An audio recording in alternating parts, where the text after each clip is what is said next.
Hi, it's time for another verb of the day. Today's verb is integrate. Let's take a look at some of the definitions or ways that we use this verb. The first way you're likely to hear integrate used is to mean to combine two things so that they become a whole or one object, one thing. A second way you might hear integrate used is to mean to bring different people or groups into equal participation. A third way we can use the verb integrate is to mean to desegregate a place or institution. And with this particular definition, we especially think of race. So yesterday's verb was segregate, and I mentioned that I've been discussing that verb in my ESL classes as part of Black History Month, and this verb is also very much connected to some of the stories we're reading. This idea of either a particular place or location, or even an institution like schools, for example, being desegregated. So de is often used as a prefix meaning off or from. So we can kind of think of it as being the opposite of separating, and really bringing two groups, in this case of two races, together. A fourth way you might hear integrate used is very specific to the field of calculus, and this is where you're solving or finding an integral. Now, this gets into very high level mathematics, which is a little beyond what I do with the verb of the day. But if this is something that interests you, I'd encourage you to look for examples in calculus books, calculus videos that use this particular verb. You should know that integrate is a regular verb. To make the progressive tense, you're going to drop the E and then add ing to form integrating.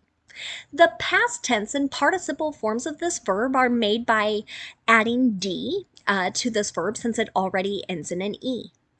Our base verb, integrate, ends in a T sound, so our past tense ending is going to make an id sound.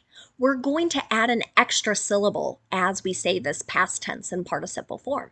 So it should sound like this: integrated, integrated. Okay.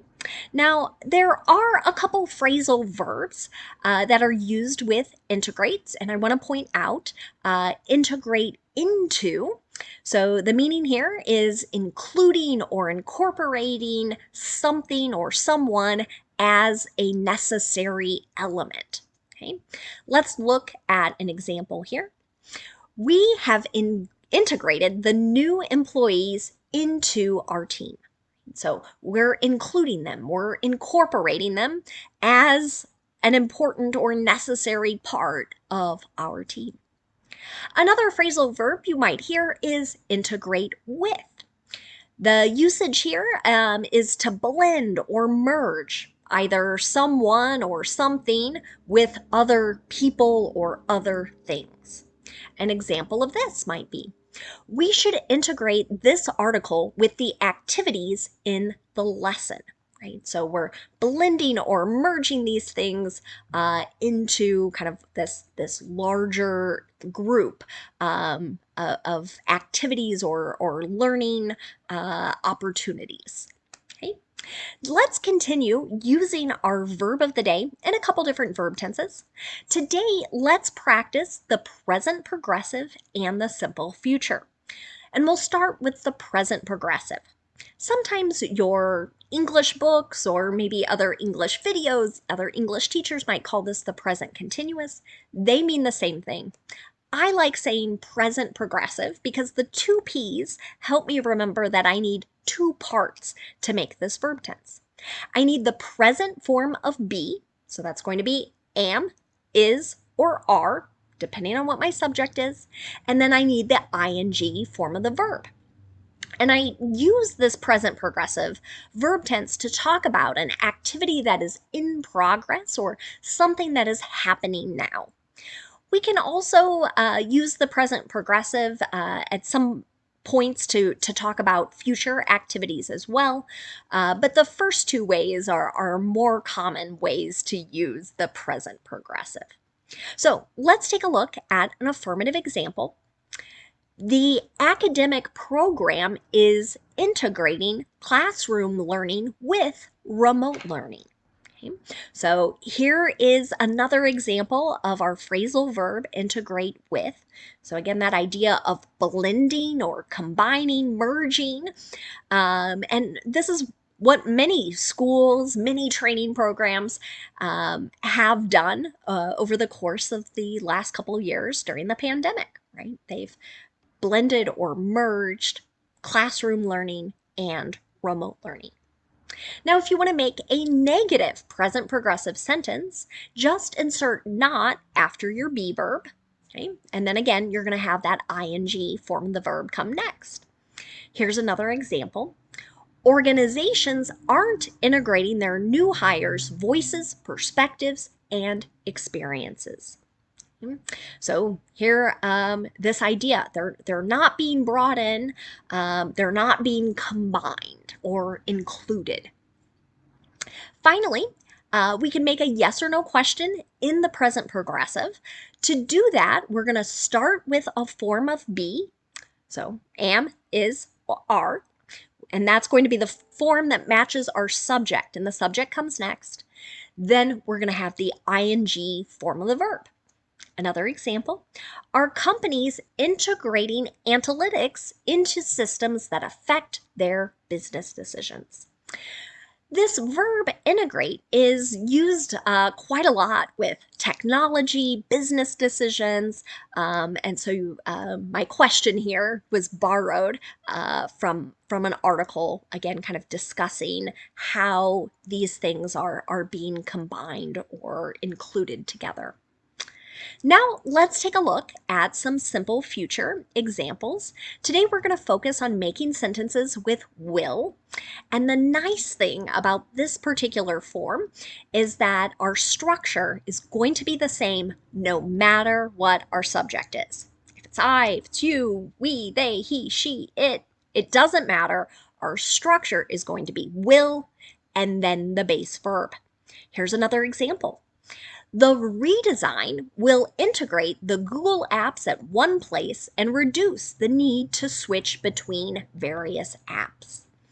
Again, I borrowed a sentence and some of its ideas here for our simple future. This is really kind of a promise some developers are making that in the future it will be easier or simpler. We won't need all these different apps to check our calendar, check our mail, I think various docs or Google Meet, right? All of these apps are sort of going to be combined and stored in a single app. Now, if you want to make a negative simple future sentence, our structure is going to be will, not, and then the base verb. This is true no matter what our subject is. And I want to note that sometimes you will hear certain speakers say will not, but they'll do it in contraction form, and that is won't, W-O-N apostrophe T.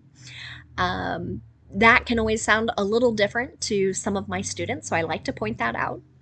Here's another example sentence. The team will not integrate the new player into the rotation until he's had more time to practice. Okay, so he's not going to be included is essentially what this sentence means. Finally, we can make a yes or no question in the simple future. We're going to start with will, then we're going to have our subject, then the base verb. Here's another example. Will the Marines eventually integrate boot camps for all genders? Okay. This particular question goes back to our second definition of the verb, talking about kind of including people from different groups or people who have different characteristics into a single group. Now, let's spend a moment looking at some words that are related to our verb integrate. And the first word we're going to look at is the noun integration. This can have a couple different meanings. One meaning is just the action or process of integrating. You will see this noun sort of tie back to our first definition of the verb. An example sentence might be, the company is evaluating its data integration strategy. So again, this idea of how are we combining data, information, and then utilizing it. A second way you'll hear the noun integration used goes back to the third definition of our verb. So the idea of desegregation or not separating people, but here we're going to intermix groups of people who had previously been segregated. An example of this might be, when school integration in Arkansas began in 1957, the National Guard was called to protect the Black students. This sentence is a true representation of what happened. So schools had been segregated, white students at one, Black students at another. The student populations were mixed or combined, right? And we needed people to protect the students because there were so many threats on their lives and well-being. Another related word you might hear is the adjective integrative. This means that we're describing something that is serving or intending to combine or unify things that had previously been separate. An example here might be, the school is building a new integrative medicine clinic.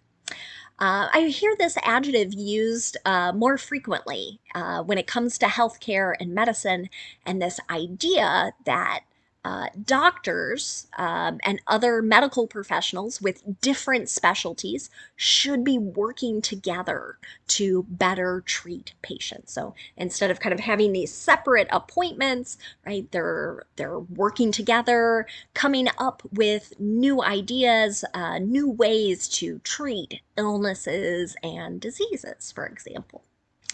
Thanks so much for watching today's video. I hope you have a great day.